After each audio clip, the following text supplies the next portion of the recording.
Mística Ciudad de Dios. Segunda parte, libro 4, capítulo 23. Prosiguen las jornadas Jesús, María y José de la ciudad de Gaza hasta Heliópolis, de Egipto. Punto 630. El día tercero, después que nuestros peregrinos llegaran a Gaza,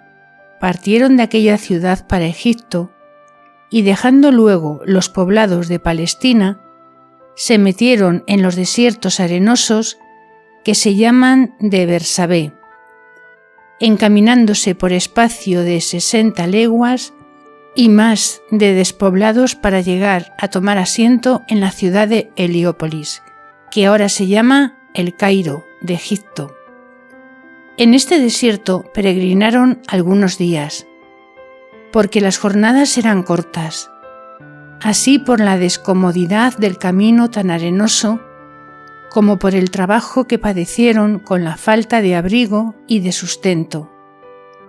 y porque fueron muchos los sucesos que en esta soledad tuvieron, diré algunos de donde se entenderán otros, porque todos no es necesario referirlos. Y para conocer lo mucho que padecieron María y José, y también el infante Jesús en esta peregrinación, se debe suponer que dio lugar el Altísimo para que su unigénito humanado, con su Madre Santísima y San José, sintiesen las molestias y penalidades de este desierto. Y aunque la Divina Señora las padecía con pacificación, pero se afligió mucho sin perderla, y lo mismo respectivamente su fidelísimo esposo, porque entrambos padecieron muchas incomodidades y molestias en sus personas, y mayores en el corazón de la madre, por las de su hijo y de José, y él por las del niño y de la esposa, y que no podía remediarlos con su diligencia y trabajo. Punto 631. Era forzoso en aquel desierto pasar las noches al sereno y sin abrigo en todas las 60 leguas de despoblado, y esto en tiempo de invierno, porque la jornada sucedió en el mes de febrero, comenzándola 6 días después de la purificación, como se infiere de lo que dije en el capítulo pasado. La primera noche que se hallaron solos en aquellos campos, se arrimaron a la falda de un montecillo, que fue solo el recurso que tuvieron, y la Reina del Cielo con su niño en los brazos, se sentó en la tierra y allí tomaron algún aliento y cenaron de lo que llevaban desde Gaza. Y la emperatriz del cielo dio el pecho a su infante Jesús, y su majestad con semblante apacible consoló a la madre y su esposo, cuya diligencia con su propia capa y unos palos formó un tabernáculo o pabellón para que el Verbo Divino y María Santísima se defendiesen algo del sereno, abrigándolos con aquella tienda de campo tan estrecha y humilde. Y la misma noche de los 10.000 ángeles que con admiración asistían a los peregrinos del mundo, hicieron cuerpo de guardia a su rey y reina, cogiéndolos en medio de una rueda o circuito que formaron en cuerpo visible humano. Conoció la Gran Señora que su Hijo Santísimo ofrecía al Padre Eterno aquel desamparo y trabajos y los de la misma Madre y San José. Y en esta ocasión y los demás actos que aquella dama deificada hacía, le acompañó la reina lo más de la noche. Y el niño Dios durmió un poco en sus brazos, pero ella siempre estuvo en vela y coloquios divinos con el Altísimo y con los ángeles. Y el santo José se recostó en la tierra, la cabeza sobre la arquilla de las mantillas y pobre ropa que llevaban.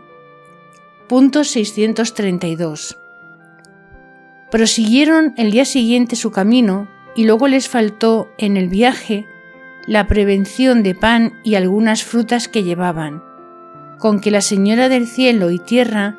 y Santo Esposo llegaron a padecer grande y extrema necesidad y a sentir el hambre, y aunque la padeció mayor San José, pero entrambos la sintieron con harta aflicción. Un día sucedió a las primeras jornadas que pasaron hasta las 9 de la noche sin haber tomado cosa alguna de sustento, aún de aquel pobre y grosero mantenimiento que comían, y después del trabajo y molestia del camino, cuando necesitaba más la naturaleza de ser refrigerada. Y como no se podía suplir esta necesidad con ninguna diligencia humana, la Divina Señora, convertida al Altísimo, dijo: Dios eterno, grande y poderoso, yo os doy gracias y bendigo por las magníficas obras de vuestro beneplácito, y porque sin merecerlo, yo por sola vuestra dignación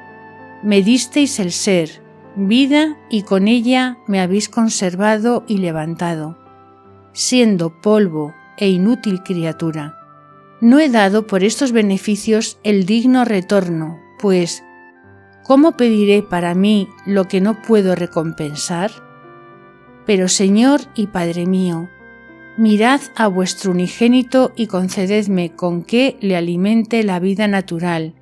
y también la de mi esposo, para que con ella sirva a vuestra majestad, y yo a vuestra palabra hecha carne, por la salud humana. Punto 633.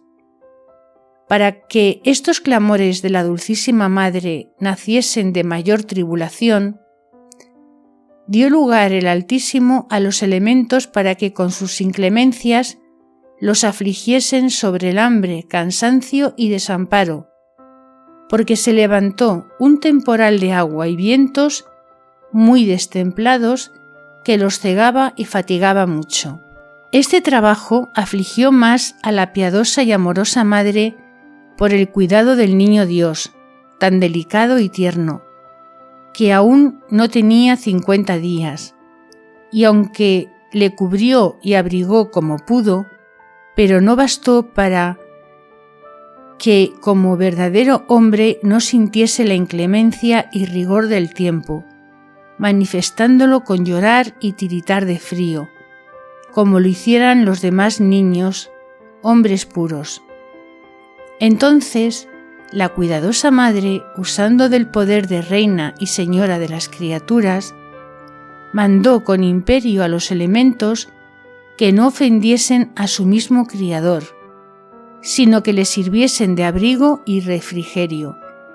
y que con ella ejecutasen el rigor. Sucedió así, como en las ocasiones que arriba dije, del nacimiento y camino de Jerusalén, porque luego se templó el viento y cesó la cellisca sin llegar a donde estaban hijo y madre. Y en retorno de este amoroso cuidado, el infante Jesús mandó a sus ángeles que diesen a su amantísima Madre y la sirviesen de cortina, que la abrigasen del rigor de los elementos. Hiciéronlo al punto y formando un globo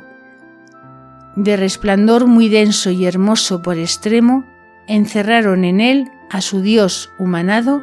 y a la Madre y Esposo, dejándolos más guarnecidos y defendidos que estuvieran con los palacios y paños ricos de los poderosos del mundo. Y esto mismo hicieron otras veces en aquel desierto. Punto 634. Pero faltábales la comida y afligíales la necesidad que con humana industria era irreparable, y dejándolos llegar el Señor a este punto e inclinado a las peticiones justas de su esposa, los proveyó por mano de los mismos ángeles, porque luego les trajeron pan suavísimo y frutas muy hermosas y sazonadas, y a más de esto un licor dulcísimo, y los mismos ángeles se lo administraron y sirvieron. Y después todos juntos hacían cánticos de gracias y alabando al Señor que da alimento a toda carne, en tiempo que sea oportuno, para que los pobres coman y sean saciados, porque sus ojos y esperanzas están puestas en su real providencia y largueza. Estos fueron los platos delicados con que regaló el Señor desde su mesa a sus 3 peregrinos y desterrados en el desierto de Bersabé, que fue el mismo don de Elías, huyendo de Jezabel, fue confortado con el sucinericio pan que le dio el ángel del Señor para llegar hasta el monte Horeb. Pero ni este pan, ni el que antes le habían servido milagrosamente los cuervos con carnes que comiese a la mañana y a la tarde en el torrente de Carib, ni el maná que llovió del cielo a los israelitas, aunque se llamaba pan de ángeles y llovido del cielo, ni las codornices que las trajo el viento africo, ni el pabellón de nube con que eran refrigerados, ninguno de estos alimentos y beneficios se puede comparar con lo que hizo el Señor en este viaje con su unigénito humanado, con la Divina Madre y su esposo. No eran estos favores para alimentar a un profeta y pueblo ingrato y tan mal mirado, mas para dar vida y alimento al mismo Dios hecho hombre y a su verdadera Madre, y para conservar la vida natural de donde estaba pendiente la eterna de todo el linaje humano. Y si este manjar divino era conforme a la excelencia de los convidados, así también el agradecimiento y correspondencia era excesiva, y muy según la grandeza del beneficio, y para que fuese todo más oportuno, siempre consentía el Señor que la necesidad llegase al extremo y que ella misma pidiese el socorro del cielo.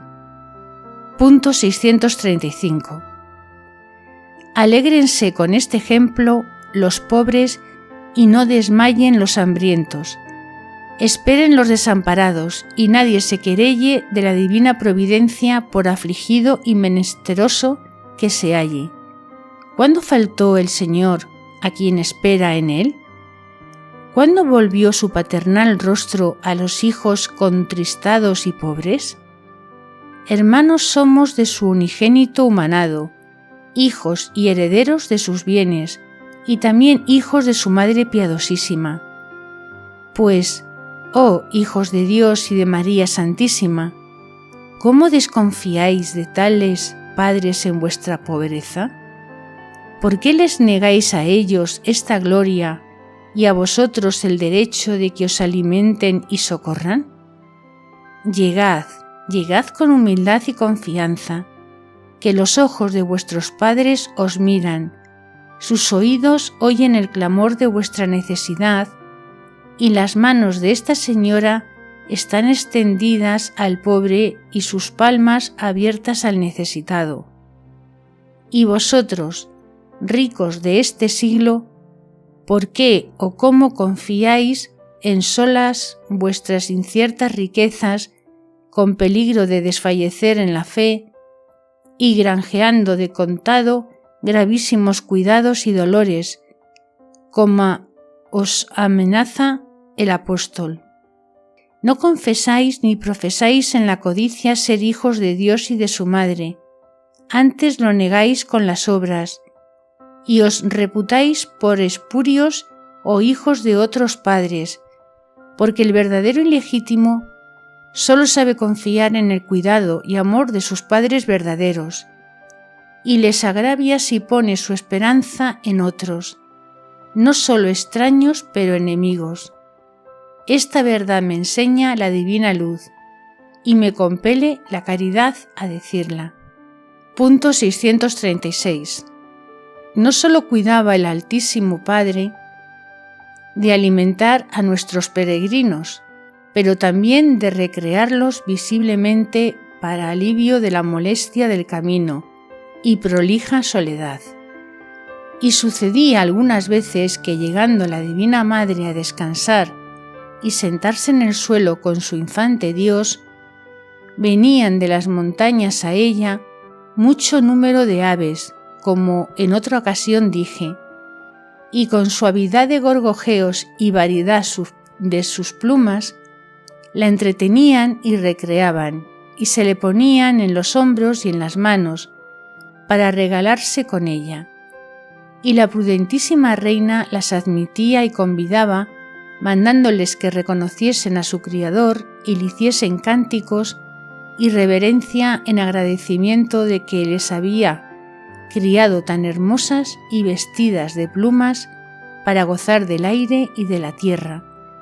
y con sus frutos las daba cada día su vida y conservación con el alimento necesario. A todo esto obedecían las aves con movimientos y cánticos dulcísimos, y con otros más dulces y sonoros para el infante Jesús le hablaba la amorosa madre, alabándole, bendiciéndole y reconociéndole por su Dios y por su Hijo y autor de todas las maravillas. A estos coloquios tan llenos de suavidad ayudaban también los santos ángeles, alternando con la Gran Señora y con aquellas simples avecillas, y todo hacía una armonía más espiritual que sensible, de admirable consonancia para la criatura racional. Punto 637. Otras veces la divina princesa hablaba con el niño y le decía: «Amor mío y lumbre de mi alma, ¿cómo aliviaré yo vuestro trabajo? ¿Cómo excusaré vuestra molestia? ¿Y cómo haré que no sea penoso para vos este camino tan pesado? Oh, ¿quién os llevara no en los brazos, sino en mi pecho, y de él pudiera hacer blando lecho en que sin molestia fuerais reclinado?» Respondía el dulcísimo Jesús: «Madre mía querida, muy aliviado voy en vuestros brazos, descansando en vuestro pecho, gustoso con vuestros afectos y regalado con vuestras palabras». Otras veces hijo y madre se hablaban con el interior y se respondían, y estos coloquios eran tan altos y divinos que no caben en nuestras palabras. Al santo esposo José le alcanzaban muchos de estos misterios y consuelos con que se le hacía fácil el camino y olvidaba sus molestias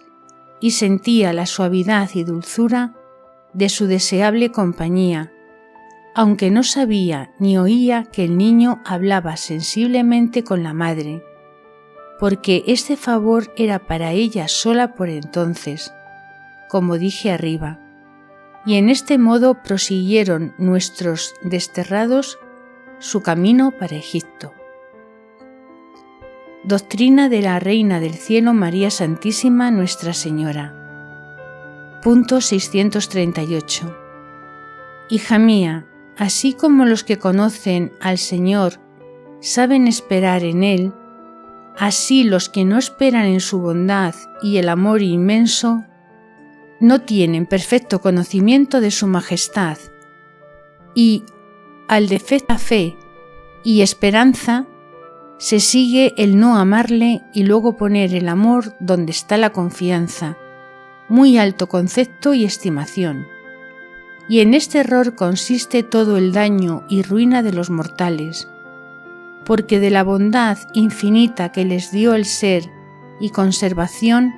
hacen tan bajo concepto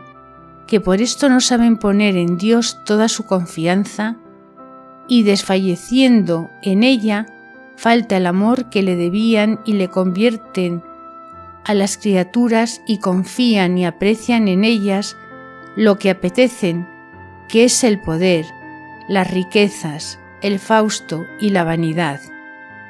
Y aunque los fieles puedan ocurrir a este daño con la fe y esperanza infusa, pero todas las dejan muertas y ociosas y sin usar de ellas se abaten a las cosas bajas, y unos esperan en las riquezas, si las tienen, otros las codician, si no las poseen, otros las procuran por camino y medios muy perversos, otros confían en los poderosos y los lisonjean y aplauden, con que vienen a ser muy pocos los que le quedan al Señor, que le merezcan su cuidadosa providencia y se fíen de ella, y le conozcan por Padre que cuida de sus hijos y los alimenta y conserva, sin desamparar a ninguno en la necesidad. Punto 639. Este engaño tenebroso ha dado al mundo tantos amadores y le ha llenado de avaricia y concupiscencia contra la voluntad y gusto del Criador, y ha hecho desatinar a los hombres en lo mismo que desean o lo menos debían desear, porque todos comúnmente confiesan que desean las riquezas y bienes temporales para remediar su necesidad, y dicen esto porque no debían desear otra cosa, pero en hecho de verdad mienten muchos porque apetecen lo superfluo y no necesario, para que sirva no a la natural necesidad, sino a la soberbia del mundo. Pero sí desearán los hombres sólo aquello que con verdad necesitan. Fuera desatino poner su confianza en las criaturas y no en Dios, que con infalible providencia acude hasta los polluelos de los cuervos, como si sus graznidos fueran voces que llaman a su Criador. Con esta seguridad no pude yo temer en mi destierro y larga peregrinación, y porque fiaba del Señor acudí a su providencia en el tiempo del aprieto. Y tú, hija mía, que conoces esta gran providencia, no te aflijas sin modo en las necesidades, ni faltes a tus obligaciones por buscar medios para socorrerles, ni confíes en diligencias humanas ni en criaturas. Pues habiendo hecho lo que te toca, el medio eficaz es fiar del Señor, sin turbarte ni alterarte, y esperar con paciencia, aunque se dilate algo el remedio,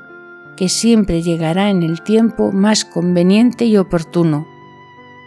Y cuanto más se manifieste el paternal amor del Señor, como sucedió conmigo y mi esposo en nuestra necesidad y pobreza. Punto 640.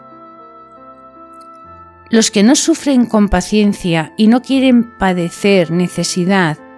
y los que se convierten a cisternas disipadas, confiando en la mentira y en los poderosos, los que no se satisfacen con lo moderado y apetecen con ardiente codicia lo que no han menester para la vida, y los que tenazmente guardan lo que tienen para que no les falte, negando a los pobres la limosna que se les debe, todos estos puedan temer con razón que les faltará aquello que no pueden aguardar de la providencia divina, si ella fuera tan escasa en dar como ellos en esperar y en dar por su amor al necesitado. Pero el Padre verdadero que está en los cielos hace que nazca el sol sobre los justos e injustos, y da la lluvia sobre los buenos y los malos, y acude a todos dándoles vida y alimento. Pero así como los beneficios son comunes a buenos y malos, así el dar mayores bienes temporales a unos y negarlos a otros no es regla del amor que Dios les tiene, porque antes quiere pobres a los escogidos y predestinados, lo uno porque adquieran mayores merecimientos y premios, lo otro porque no se enreden con el amor de los bienes temporales, porque son pocos los que saben usar bien de ellos y poseerlos sin desordenada codicia. Y aunque no teníamos este peligro, mi Hijo Santísimo y yo, pero quiso Su Majestad, con el ejemplo, enseñar a los hombres esta divina ciencia en que les va la vida eterna.